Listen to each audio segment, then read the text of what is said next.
Hello friends, आपके अपने YouTube channel MIM news bulletin में आपका हार्दिक स्वागत है। जैसा कि हम जानते हैं कि 6 फेज़ के थर्ड राउंड की काउंसलिंग 28 जनवरी 2022 को समाप्त होने वाली है, यानी कल के दिन।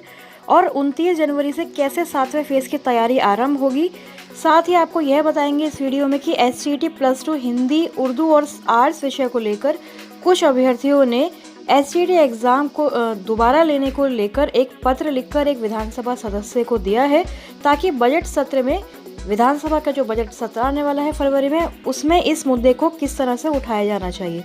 तो इन सारी चीज़ों से हमें किस प्रकार हैंडल करना है और आगे हमें क्या करना है SCET अभ्यर्थियों को, जो साथ ही जो CTET अभ्यर्थी 7 फेज़ की बहाली में हिस्सा लेने वाले हैं, यह सारी चीज़ों के बारे में हम डिस्कस करेंगे। वीडियो में एंड तक बने रहें। चैनल पे पहली बार आए हैं, सब्सक्राइब ज़रूर कर लें। सबसे पहले बात करते हैं 6 फेज़ के थर्ड राउंड की काउंसलिंग की, जो 28 जनवरी यानी कल के दिन समाप्त हो जाएगी। लेकिन आप लोग जानते हैं कि बहुत सारी जगह पे नियोजन इकाइयों में गड़बड़ी के कारण या फिर BPRO की तबीयत खराब होने के कारण, ऐसे बहुत से बेकार से कारणों के कारण जो है जो काउंसलिंग की कार्रवाई है वह कई ज़िलों में अभी भी पूरी तरह से कंप्लीट नहीं हो पाएगी। अभी आए दिन हम देख रहे हैं कि बहुत सारी गड़बड़ियाँ आ रही हैं अनियमितताओं के कारण, या फिर जो चयन है उसमें कोई गड़बड़ी हुई है, धांधली हुई है। जैसे कि बासोपट्टी की हमने आपको बताई थी, मधुबनी जिले की खबर, उसको भी फिर से रद्द किए जाने की संभावना है। पूर्णिया में भी जो बात थी उसका तो चलो कल निवारण हो जाएगा, कल उसकी काउंसलिंग हो जाएगी 28 जनवरी को।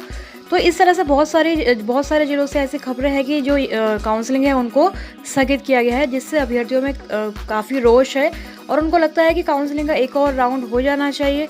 अगर देखिए काउंसलिंग का एक और राउंड होता है तो 7 फेज़ में फिर से डिले हो जाएगा, क्योंकि काउंसलिंग का एक और राउंड का शेड्यूल जारी कराते कराते ही अभ्यर्थी फिर से परेशान होंगे और जो नियुक्ति पत्र देने की तारीख है उसमें भी और ज़्यादा डिले किया जा सकता है।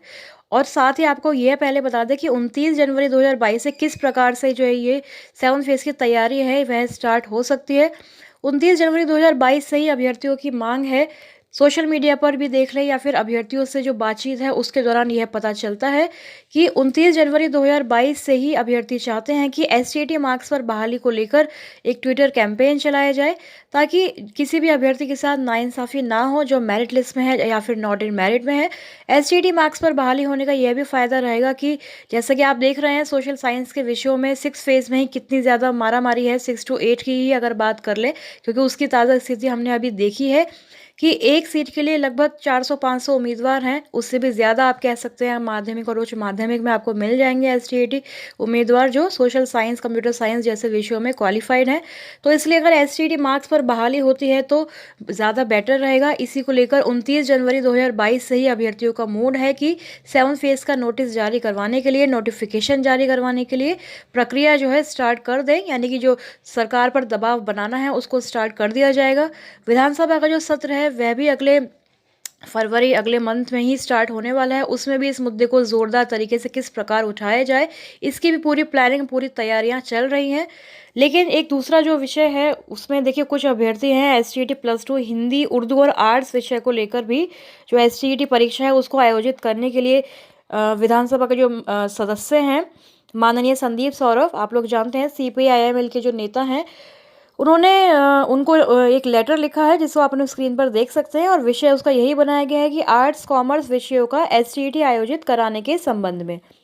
तो देखिए जैसा कि आप लोग जानते होंगे कि SCET जब परीक्षा आयोजित हुई थी 2019 में, तो +2 यानी पेपर 2 जब लिया गया था तो हिंदी, उर्दू और आर्ट्स के कुछ विषयों को लेकर परीक्षा नहीं हुई थी। साथ ही कॉमर्स के लिए भी अलग से SCET परीक्षा आयोजित करने की बात बहुत पहले की गई थी, लेकिन अभी तक कुछ उस पर एक्शन भी नहीं लिया गया है।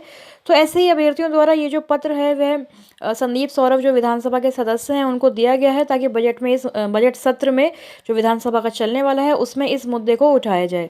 देखिए इस लेटर में लिखा भी गया है कि निवेदन पूर्वक कहना है कि वर्ष 2019 में शिक्षा विभाग, बिहार सरकार द्वारा SCET का विज्ञापन तो प्रकाशित किया गया।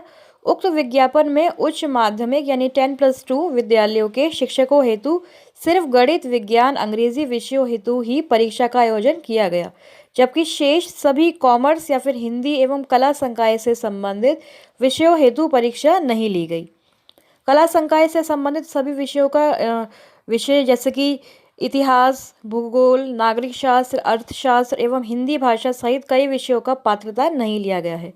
बिहार के सभी पंचायतों में उच्च माध्यमिक विद्यालयों की स्थापना की जा रही है, जिससे सभी विषयों के शिक्षकों की आवश्यकता है, परंतु सिर्फ गणित या विज्ञान विषय का ही पात्रता परीक्षा का आयोजन किया गया, बाकी अन्य विषयों के अभ्यर्थियों के साथ यह भेदभाव को दर्शाता है।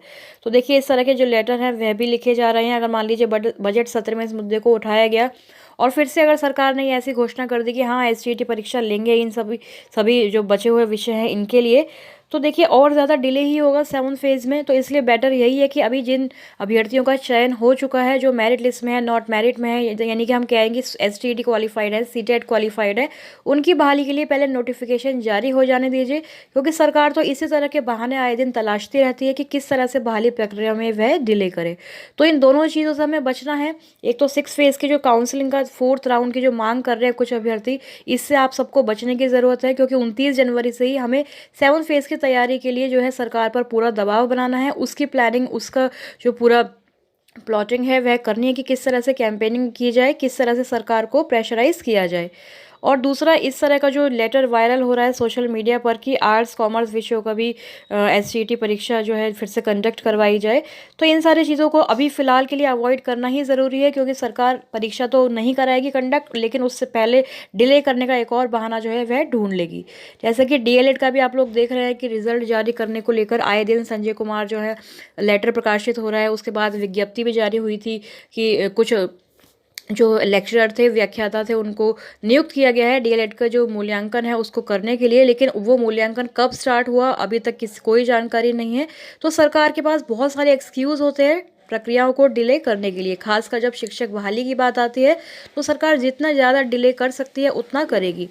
और वैसे भी 25 फरवरी 2022 को जो 6th फेज़ के अभ्यर्थी हैं उनको नियुक्ति पत्र मिलने वाला है।